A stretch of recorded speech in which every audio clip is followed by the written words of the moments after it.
Studio recording सेठ दीवाना का दीवाना।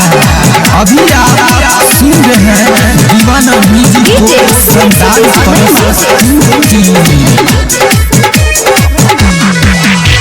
जमाला जब है छै रे नाचैला छौरी छमकै रे रसगुल्ला खाला बम कै रे।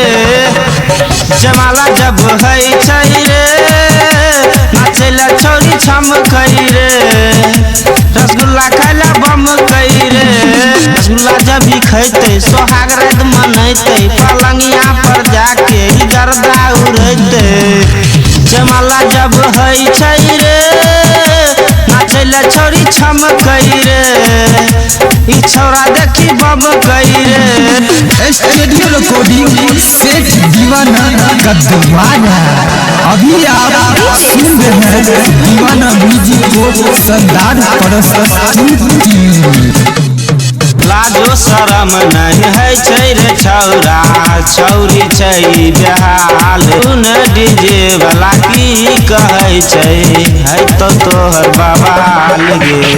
लाजो शरम नहीं है छौ गे तोरा छी तू बेहाल गे। छौरा डीजे वाला की कहै छौ है तो छौरी बवाल गे। जवानी जब लुटै भीगे पानी झर जैतो जवानी जब लुटै भीगे पानी झर जैतो। जमाला जब है तो गे नाचैला छौरी छमकै गे रसगुल्ला खाला बम कै रे। स्टूडियो रिकॉर्डिंग सेठ दीवाना का दीवाना। अभी आप सुन रहे हैं दीवाना म्यूजिक को संचालित